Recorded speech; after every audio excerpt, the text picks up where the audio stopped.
जय हिंद दोस्तों, मेरा नाम अनुज है। अध्ययन विथ अनुज ऑफिशियल पर आप सभी लोगों का स्वागत है। दोस्तों, आज का वीडियो संगम युग पर आधारित है। यदि हमें दक्षिण भारत के विषय में जानना है, दक्षिण भारत के इतिहास के बारे में जानना है, तो हमें संगम साहित्यों की आवश्यकता पड़ती है। और इस संगम साहित्यों का लेखन संगम युग के दौरान हुआ था। इस वीडियो में हम संगम युग के साथ साथ चेर वंश, चोल और पांड्य राजवंश के बारे में भी सामान्य चर्चा करेंगे।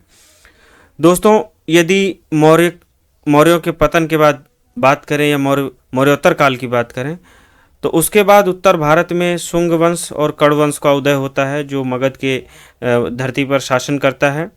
दक्कन एवं मध्य भारत में मौर्यों के पतन के बाद सातवाहनों का और चेदी राजवंश का शासन चलता है। इसके अतिरिक्त भारत के पश्चिमी और उत्तरी पश्चिमी भाग पर विदेशी आक्रांताओं द्वारा आक्रमण करके वहाँ पर शासन किया जाता है, जिनमें हिंद, यूनानी, शक, पहलो और कुषाण वंश थे, जिन्होंने कुश राजवंशों ने तो जो है 14वीं शताब्दी तक वहाँ पर शासन किया। इस तरह से हमें जानने को मिला कि भारतीय इतिहास में मौर्यों के बाद देश के अलग अलग क्षेत्रों पर किन किन राजवंशों ने शासन किया था। इसी कड़ी में हम इस वीडियो में भारत के सुदूर दक्षिण भारत के क्षेत्रों पर किन राजवंशों का शासन था उसके बारे में भी हमें जानने को मिलेगा, जिससे आपको पूरा क्लियर हो जाएगा कि मौर्यों के पतन के बाद देश में किन किन राजवंशों का शासन हुआ था। तो आइए शुरू करते हैं। दोस्तों, संगम युग की बात करें तो यदि तमिलों के जीवन के विषय में हमें जानकारी प्राप्त करनी है, दक्षिण भारत के विषय में हमें जानकारी प्राप्त करनी है, तो हमें संगम युग के बारे में जानना आवश्यक है। ये संगम युग उस समय को कहा जाता है जब संगम साहित्यों का निर्माण हुआ, संगम साहित्यों का जब लेखन हुआ था। और यह समय था 300 ईसा पूर्व से 400 ईस्वी के मध्य का समय था। इसी में जो है इन्हीं सालों के बीच, इन्हीं सालों में संगम साहित्यों में तमिलों के इतिहास के बारे में, सामाजिक संरचना कैसी थी समाज के बारे में पूरा लेखन किया गया था। दोस्तों, संगम का शाब्दिक अर्थ गोष्ठी या परिषद होता है। तमिल कवियों और विद्वानों के एकत्र होने को संगम कहते थे, जो संभवतः किन्हीं प्रमुखों या राजाओं के संरक्षण में आयोजित होता था। संगम एक तरह का एक सभा होती थी विद्वानों की या कवियों की, जिसमें सभी विद्वान एकत्रित होते थे और जो है ये किन्हीं राजाओं या वहाँ के क्षेत्रीय प्रमुखों द्वारा इन्हें संरक्षण मिलता था। और वहाँ पर ये लोग इकट्ठा होकर के संगम में विद्वान अपनी रचनाओं को संगम के समक्ष प्रस्तुत करते थे। कहने का मतलब ये है कि सभी जो भी तमिल कवि आते थे या विद्वान आते थे, उनकी सभा जब हो रही है तो सबके द्वारा जो रचनाएं लिखी गई हैं, जिन रचनाओं का लेखन हुआ है, वो सभा में प्रस्तुत करेंगे। और सभी विद्वानों द्वारा यदि उसे स्वीकृति मिलती है तो उसे पब्लिश किया जाता था, उसका प्रकाशन होता था, जो हमें उस समय के तत्कालीन समाज के विषय में जानकारी प्राप्त करने के लिए जरूरी है, जिससे हमें जो है उनके विषय में जानकारी मिलती है। आगे आते हैं। 8वीं सदी के मध्य में 3 संगमों का वर्णन मिलता है। 3 संगम 8वीं सदी के मध्य में हुए थे। पांड्य राजाओं ने इन संगमों को साहित्य संरक्षण प्रदान किया था। पांड्य वंश के राजाओं ने 8वीं सदी के मध्य में जो 3 संगम हुए थे उनको संरक्षण प्रदान किया था। इनमें संकलित साहित्यों को संगम साहित्य कहा गया। तमिल किंवदंतियों के अनुसार प्राचीन दक्षिण भारत में 3 संगमों का आयोजन हुआ, जिसे मुचंगम कहा जाता है या कहा गया था। तो दोस्तों, दक्षिण भारत में जो 3 संगम हुए थे उसे मुचंगम कहा गया, इसे याद रखिएगा, जिसे जो है पांड्य राजाओं द्वारा संरक्षण प्राप्त हुआ था। अब हम जान लेते हैं कि वो 3 संगम कौन कौन से हैं। माना जाता है कि प्रथम संगम का आयोजन मदुरई में हुआ था। जो प्रथम संगम आयोजित हुई थी वो मदुरई में हुई थी, और इस संगम में देवता और महान संत शामिल हुए थे। महान संतों ने, देवताओं ने इसमें जो है भाग लिया था, और इसकी अध्यक्षता अगस्त्य ने की थी। इस संगम में संकलित महत्वपूर्ण ग्रंथ अकट्टियम परिपदाल है, और इसके अतिरिक्त मदुनारय है, मुदुकुरुक्कु है तथा कलारी आविरई है। दोस्तों, प्रोनाउंसिएशन में थोड़ा सा मुझे दिक्कत हो रही है, इसको आप लोग समझ लीजिएगा। इस संगम का कोई साहित्यिक ग्रंथ उपलब्ध नहीं है। कहने का मतलब इसके जो है अवशेष हमें नहीं मिलते हैं, जो ये संगम प्रथम संगम मदुरई में आयोजित हुआ था। दूसरा संगम कपाटपुरम में आयोजित किया गया था। इस संगम का एकमात्र तमिल व्याकरण जो कि तोलकाप्पियम है, यही उपलब्ध है। इसकी अध्यक्षता भी अगस्त ने ही की थी। तोलकाप्पियम तमिल व्याकरण से संबंधित ग्रंथ है, जिसमें व्याकरणीय ग्रंथ है ये, जिसमें तमिल समाज की राजनीतिक, सामाजिक तथा आर्थिक स्थिति के विषय में हमें जानकारी प्राप्त होती है। तो याद रखिएगा कि जो दक्षिण भारत में जो संगम हुए थे, उनमें दूसरा संगम कपाटपुरम में हुआ था, जिसमें तोलकाप्पियम नामक ग्रंथ की रचना हुई। वही अब जो है उपलब्ध है, जिससे हमें तमिल समाज के विषय में जानकारी मिलती है। तीसरा संगम भी मदुरई में ही आयोजित हुआ था। इस संगम के अधिकांश ग्रंथ नष्ट हो गए हैं। इनमें से कुछ सामग्री समूह ग्रंथों या महाकाव्यों के रूप में उपलब्ध है। इसकी अध्यक्षता नक्कीरर ने की थी।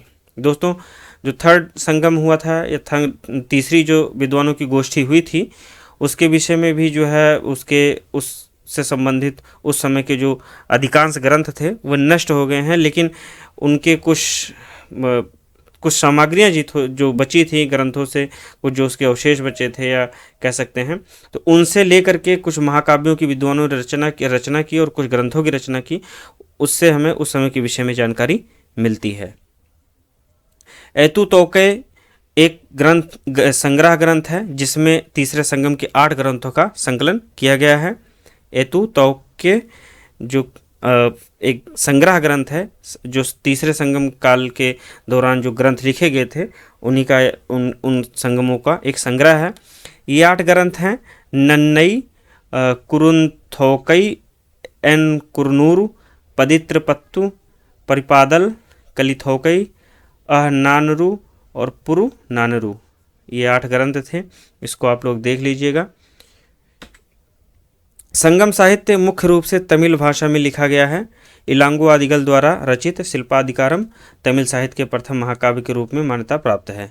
इसे दोस्तों ये मोस्ट इम्पोर्टेंट है, इसी के विषय में अधिकतर जो है परीक्षा में पूछा जाता है। इलांगो आदिकल ने शिल्पाधिकारम की रचना की थी। ये महाकाव्य है, इसे महाकाव्य का दर्जा मिला हुआ है, तो इसे याद रखिएगा। और इस महाकाव्य की रचना दूसरी तीसरी शताब्दी में चोल नरेश सेनगुटवन के भाई इलांगो आदिगल द्वारा की गई थी।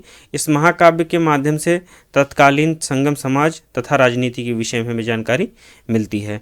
तो ये जो है याद रखिएगा, शिल्पाधिकारम इलांगो आदिगल द्वारा रचित एक महाकाव्य है। दूसरे महाकाव्य की रचना जो है मणिमेखलई महाकाव्य है। इसकी रचना एक बौद्ध अनुयायी थे, जो कि व्यापारी थे, मदुरई के एक व्यापारी थे। ये बौद्ध अनुयायी थे, इन्होंने की थी। इनका नाम था शीतलई सत्यनार द्वारा मणिमेखलई की रचना की गई थी, इसे भी याद रखिएगा। जीवक चिंतामणि संगम काल के पश्चात की रचना है। इसकी रचना जैन भिक्षु त्रित्व देवर ने की थी। तो 3 रचनाएं मैंने बताया। पहली रचना इलांगो आदिगल द्वारा शिल्पाधिकारम, जो है तमिल साहित्य का प्रथम महाकाव्य माना जाता है। और दूसरी रचना है शीतलई सत्यनार द्वारा रचित मणिमेखलई। और तीसरी जो है वो जीवक चिंतामणि द्वारा रचित जीवक चिंतामणि जो है महाकाव्य त्रित्व देवर ने की थी, जिसकी रचना। तो आगे देखते हैं दोस्तों। अब आते हैं संगम साहित्य में जिन तमिल प्रदेशों का जिक्र हुआ है, उन्हें 3 भागों में उसमें बांटा गया है संगम साहित्य में। पहला था चोल, दूसरा है चेर और तीसरा है पांड्य राजवंश। यदि चोल की बात करें तो दक्षिण पश्चिम में स्थित राज्य था। चेर उत्तर पूर्व में स्थित था चोल, और दक्षिण पूर्व में चेर साम्राज्य स्थापित था। और दक्षिण पूर्व में पांड्य राजवंश, जैसे कि आप मैप में देख पा रहे हैं। ये उत्तर पूर्व का जो हिस्सा है, उत्तर पूर्व का, यहाँ से अगर हम इसे जो है डिवाइड करते हैं, इतने क्षेत्र को डिवाइड करते हैं, तो ये जो है एरिया हमें मिल रहा है उत्तर पूर्व के एरिया में चोल साम्राज्य। और ये जो एरिया है ये हमें दक्षिण पूर्व का एरिया है मिलता है। और ये चेर राजवंश जो है, चेर राजवंश की बात करें तो ये हमें मिलता है दक्षिण पश्चिम में। तो दोस्तों आपने देखा कि ये तीनों राजवंश जिन्हें संगम साहित्यों में जिनका वर्णन किया गया है। अब आते हैं हम लोग इनके विषय में सामान्य जानकारी प्राप्त कर लेते हैं। चेर वंश की बात करें तो चेर वंश का शासन आधुनिक राज्य केरल के मध्य और उत्तरी हिस्सों तथा तमिलनाडु के कुछ हिस्सों पर था। आप कह सकते हैं चेर वंश का शासन आधुनिक राज्य जो केरल है उसके आसपास के क्षेत्रों पर था, वहीं पर था। चेरों की राजधानी वांजी थी। इनका पश्चिमी तट मुसिरी और टोंडी के बंदरगाह पर नियंत्रण था। चेरों का प्रतीक चिन्ह धनुष बाण था। ईसा की पहली शताब्दी के पुगलुर शिलालेख से चेर शासकों की 3 पीढ़ियों के विषय में जानकारी हमें प्राप्त होती है। चेर शासकों का रोमन साम्राज्य के साथ व्यापारिक संबंध था।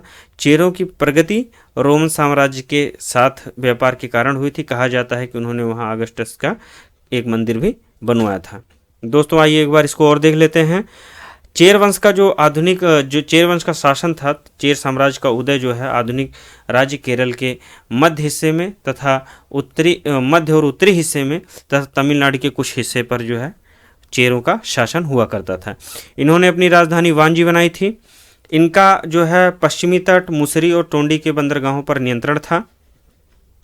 ये याद रखिएगा, मुसरी टोंडी जो है पश्चिमी तट, ये दोनों पूछता है। मुसरी टोंडी बंदरगाह पर किसका नियंत्रण था, तो ये जो है याद रखिएगा चेर वंश का। चेरों का दोस्तों प्रतीक चिन्ह धनुष बाण था। ईसा की पहली शताब्दी से ईसा की पहली शताब्दी में पुगलुर शिलालेख जो चेरों द्वारा निर्मित करवाया गया था, वहाँ से इनकी 3 पीढ़ियों की जानकारी मिलती है। और चेरों का चेरों का व्यापार था वो रोमन साम्राज्य के साथ होता था और यही जो है इसी वजह से चेरों की प्रगति का ये मुख्य कारण बना था। और ऐसा कहा जाता है कि चेरों ने ऑगस्टस का एक मंदिर भी बनवाया था।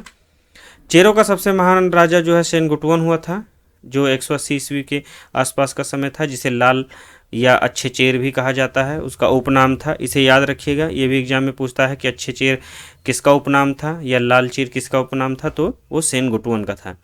इसने जो है आधिराज की उपाधि धारण की थी। अधिराज सेनगुटवन की जो है उपाधि थी। सेनगुटवन ने अपने राज्य में पत्नी नामक एक धार्मिक संप्रदाय की स्थापना की थी, जिसमें उसने जो है पत्नी पूजा प्रारंभ की थी। पत्नी नामक एक धार्मिक संप्रदाय इन्होंने चलाया था सेनगुटवन ने, और उसमें पत्नी पूजा को अनिवार्य कर दिया था। इसे कन्नगी पूजा भी कहा जाता है। कन्नगी पूजा किससे संबंधित है, एग्जाम में पूछता है, तो कन्नगी पूजा पत्नी पूजा से संबंधित है, जिसे सेनगुटवन द्वारा जो है प्रारंभ कराया गया था। वह दक्षिण भारत से चीन में दूत भेजने वाला प्रथम शासक बना था। ये प्रथम शासक था जिसने चीन में जो है अपना दूत भेजा था। आते हैं चोल वंश पर। चोलों ने तमिलनाडु के मध्य और उत्तरी भागों पर नियंत्रण किया था। जैसा मैंने बताया कि जो है चेरों का केरल पर और तमिलनाडु के कुछ हिस्से पर था। चोलों का शासन था तमिलनाडु के मध्य और उत्तरी भाग पर।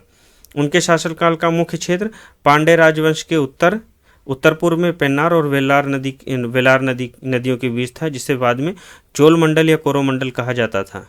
उनकी राजधानी उरैयूर, जो कि आधुनिक तिरुचिरापल्ली शहर के पास थी। दोस्तों चोलों का नियंत्रण तमिलनाडु के मध्य और उत्तरी भाग में था। और इसके अगर हम जो है लोकेशन की बात करें तो ये पांड्य राज्य के उत्तर पूर्व में पेनार और वेलार नदियों के बीच था, जो बाद में चल करके कोरोमंडल कहलाया। और इन्होंने अपनी राजधानी उरैयूर बनाई थी। चोलों की राजधानी उरैयूर थी, आप याद रखिएगा। चोलों का सबसे प्रतापी राजा करिकाल हुआ था। ये भी एग्जाम में पूछता है कि चोलों का प्रथम जो है सबसे प्रतापी राजा किस वंश का, चोलों का सबसे प्रतापी राजा कौन था, तो ये करिकाल हुआ था, जिसने कावेरी पत्तनम या पुहार नगर की स्थापना कर उसे अपनी राजधानी बनाया था। ये बहुत ही इंपॉर्टेंट है। पुहार किससे संबंधित है, 4 ऑप्शन दे देता है, तो पुहार पत्तन से संबंधित या बंदरगाह से संबंधित है। ये एक बंदरगाह हुआ करता था। ये मोस्ट इंपॉर्टेंट है दोस्तों, याद रखिएगा। इसे जो है आरओ की परीक्षा में एक बार पूछा गया था कि पुहार किससे संबंधित है, तो ये चोलों द्वारा निर्मित एक बंदरगाह हुआ करता था जो दक्षिण भारत में, तो याद रखिएगा। आइए देखते हैं। चोलों का सबसे प्रतापी राजा करिकाल हुआ, जिसने कावेरीपत्तनम या पुहार नगर की स्थापना कर उसे अपनी राजधानी बनाया था। यह व्यापार और वाणिज्य का एक अच्छा केंद्र था। उत्खननों से पता चलता है कि यहाँ पर एक विशाल बंदरगाह हुआ करता था। इसके अतिरिक्त कावेरी के किनारे 160 किलोमीटर लंबा बांध भी जो है चोलों द्वारा बनवाया गया था। चोलों का प्रतीक चिन्ह बाघ था। चोलों के पास एक कुशल नौसेना भी हुआ करती थी। एक बार और देख लेते हैं। चोलों का प्रतापी राजा करिकाल था, जिसने कावेरीपत्तनम और पुहार नगर की स्थापना की थी। और उसी को अपनी उसने राजधानी उन्होंने बनाया था। दोस्तों, चोलों के द्वारा कावेरी नदी पर 160 किलोमीटर लंबा बांध बनाया गया था। चोलों का प्रतीक चिन्ह बाघ था और चोलों के पास एक कुशल नौसेना भी हुआ करती थी। अब आते हैं पांड्य राजवंश पर। पांड्यों ने मदुरई से शासन किया था। मदुरई जो है इनकी राजधानी हुआ करती थी और मदुरई से शासन किया था। पांड्य राज्य जो है भारतीय प्रायद्वीप के सुदूर दक्षिण और दक्षिण पूर्वी भाग में था। एकदम कह सकते हैं कि जो है दक्षिण में पांड्य राजवंश का उदय होता है। कोरकई इनकी प्रारंभिक राजधानी थी, जो बंगाल की खाड़ी के साथ थम्परप्राणी के संगम के पास स्थित थी। कोरकई इनकी जो है प्रारंभिक राजधानी हुआ करती थी। पांड्य वंश का प्रतीक चिन्ह मछली थी। इसमें जो है आपको 3 चीज़ें याद रखनी है। पांड्यों की राजधानी जो है प्रारंभिक राजधानी कोरकई थी और पांड्य वंश का जो प्रतीक चिन्ह है वो मछली था। इस वंश का सबसे शक्तिशाली राजा नेंडुजेलियन हुआ। पांड्यों का जो सबसे शक्तिशाली राजा था वो नेंडुजेलियन हुआ था। पांड्य शासकों द्वारा तमिल संगमों का संरक्षण किया गया और संगम कविताओं के संकलन की सुविधा प्रदान की गई थी। जैसे मैंने आपको बताया था कि पांड्यों ने जो है 8वीं शताब्दी के मध्य में 3 जो संगम हुए थे उन्हें संरक्षण प्रदान किया था और उनमें संगम साहित्यों की रचना हुई थी। शासकों ने एक नियमित सेना बनाए रखी। पांड्य शासकों ने एक जो है नियमित सेना बनाकर रखी थी। इनके पास एक नियमित सेना थी। संगम साहित्यों के अनुसार पांड्य राज्य धनी और समृद्ध था। समाज में विधवाओं के साथ बुरा बर्ताव किया जाता था। उस समय विधवाओं की जो स्थिति थी बहुत ही दयनीय थी पांड्य काल में। इस राज्य में ब्राह्मणों का काफ़ी प्रभाव था। ईसा के शुरुआती शताब्दियों में पांड्य राजा वैदिक यज्ञ किया करते थे। कहने का मतलब ब्राह्मणों का उस समाज में बहुत ही प्रभावशाली थे ब्राह्मण। और जो विधवा महिलाएं होती थी उनके साथ बुरा बर्ताव होता था। उनकी स्थिति बहुत ही दयनीय थी। कलभ्रस नामक जनजाति के आक्रमण के साथ पांड्य शक्ति का पतन होता है। पांड्य साम्राज्य का पतन हो जाता है। नल्लूकोडन संगम युग का अंतिम ज्ञात पांड्य शासक था। पांड्य राजवंश का जो अंतिम शासक था वो नल्लूकोडन था। संगम काल के दौरान वंशानुगत शासन तंत्र चलता था या राजतंत्र का प्रचलन था। राजा की शक्ति पर 5 परिषदों का नियंत्रण हुआ करता था, जिन्हें 5 महासभाओं के नाम से जाना जाता था। 5 परिषद या 5 महासभाएं होती थी। एक आप कह सकते हैं एकीकृत जो रूप था शासन का राजा को लेकर के, उसमें 5 लोग शामिल हुआ करते थे, जिनमें मंत्री थे अमैचार कहलाते थे। मंत्री को अमैचार कहा जाता था। पुरोहितों को पुरोहितार कहा जाता था। दूत को दूतार कहा जाता था। और सेनापतियार होता था और गुप्तचर और रार कहलाता था। तो इसे याद रखिएगा। ये जो है अमैचार, कहीं कहीं अमैचार लिखा रहता है, कहीं कहीं अमैचार लिखा रहता है। तो इसे याद रखिएगा। इसी के विषय में पूछता है कि अमैचार किससे संबंधित है, तो ये मंत्री से संबंधित है, जो कि संगमकालीन मंत्री को पांड्य राजवंश में कहा जाता था। आते हैं सैन्य प्रशासन का संचालन कुशलतापूर्वक होता था, किया जाता था। प्रत्येक शासक के साथ एक नियमित सेना जुड़ी होती थी। राज्य के आय का मुख्य स्रोत भूमि राजस्व था, जबकि विदेशी व्यापार पर सीमा शुल्क भी लगाया जाता था। ये दोस्तों वहाँ के जो है प्रशासनिक व्यवस्था थी। युद्ध में लूटी गई संपत्ति को भी राजकोषीय आय माना जाता था। डकैती और तस्करी को रोकने के लिए सड़कों और राजमार्गों की उचित व्यवस्था को बनाए रखा गया था। ऐसा संगम युग में जो है उस तत्कालीन समाज के विषय में ऐसा वर्णन मिलता है। चोरी तथा व्यभिचार के अपराध के लिए मृत्युदंड दिया जाता था और झूठी गवाही देने वाले की जेब काट ली जाती थी। महिलाओं का सम्मान किया जाता था और उन्हें बौद्धिक गतिविधियों के संचालन की अनुमति दी जाती थी या अनुमति थी। ओबाइयार, नचेलियर और काकई पाडन्यार 3 जो महिला कवित्री हैं उनका उल्लेख संगम साहित्यों में मिलता है। ये विदुषी थी उस समय की। एक बार और देख लेते हैं। ओबाइयार, नचेलियर और काकई पाडन्यार, ये तीनों जो है संगम युगीन विदुषी महिलाएं थीं, जिन्होंने तमिल साहित्य में उत्कृष्ट योगदान दिया। महिलाओं को अपना जीवन साथी चुनने की अनुमति थी, लेकिन विधवाओं का जीवन दयनीय था। समाज में उच्च स्तर पर सती प्रथा के प्रचलन का उल्लेख मिलता है। संगम काल के प्रमुख देवता मुरुगन थे। मुरुगन जो है भगवान कार्तिक को कहा जाता है दक्षिण भारत में, जिन्हें तमिल भगवान के रूप में मान्यता मिली है। तमिल भगवान के रूप में जाने जाते हैं। दक्षिण भारत में मुरुगन की पूजा सबसे प्राचीन मानी जाती है और भगवान मुरुगन से संबंधित त्योहारों का संगम साहित्य में उल्लेख किया गया है।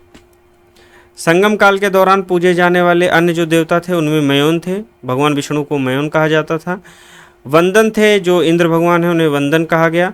कृष्ण, वरुण और कोर्रावई भगवान उस समय पूजे जाते थे। संगम युग में बौद्ध धर्म और जैन धर्म का भी प्रसार जो है दिखाई पड़ता है। आगे चलते हैं। संगम काल में राजा देश का प्रधान न्यायाधीश होता था, जो हर तरह के मामलों की सुनवाई करता था। राजा के न्यायालय को मनरम कहा जाता था। इसे याद रखिएगा, राजा का जो न्यायालय होता था संगमकालीन राजा का न्यायालय, वो मनरम कहलाता था। संगम काल में किसानों को वेल्लार कहा जाता था। संगमकालीन किसान वेल्लार कहलाते थे और उनके जो प्रमुख होते थे, आप कह सकते हैं किसान नेता जो होते थे, वो वेलिर कहलाते थे। वेलिर, तो इसे ध्यान रखिएगा। संगम साहित्यों से ज्ञात होता है कि संगमकालीन समाज में निम्न वर्ग की महिलाएं कृषि कार्य करती थी, जिन्हें कैडेशिवर कहा जाता था। दोस्तों, ये 3-4 पॉइंट है, इसको फिर से हम देख लेते हैं। संगमकालीन जो न्यायाधीश था वो प्रधान न्यायाधीश था, वो स्वयं राजा होते थे और उनके न्यायालय को मनरम कहा जाता था। जो सामान्य किसान है वो वेल्लार कहलाते थे और उनके प्रमुखों को या किसान नेता जो है वो वेलिर कहलाता था। इसके अतिरिक्त जो निम्न वर्ग की महिलाएं थीं, वो कृषि कार्य करती थीं, उन्हें कैडेशिवर कहा जाता था। आगे देखते हैं। पांड्य राज्य में कोरकई, सालियूर प्रमुख बंदरगाह थे। जो पांड्य राज्य के बंदरगाह थे उनमें कोरकई और सालियूर थे। कोरकई मोती खोजने के लिए प्रसिद्ध पत्तन था पांड्य राजवंश के समय। चेर राज्य का जो प्रमुख बंदरगाह था उसे बंदर कहा जाता है। और इसके अतिरिक्त चोलों का जो प्रमुख बंदरगाह है वो अरिकमेडु है। अरिकमेडु जो है ये पूछता है कि अरिकमेडु किस राजवंश का प्रमुख बंदरगाह है, तो इसे याद रखिएगा, ये चोलों के समय का है। तो दोस्तों, आज का वीडियो जो है आपने देखा कि ये संगम युग पर आधारित था। इसमें हमें सामान्य जानकारी, हमने चोल, चेर और पांड्य राजवंश के बारे में भी सामान्य चर्चा की।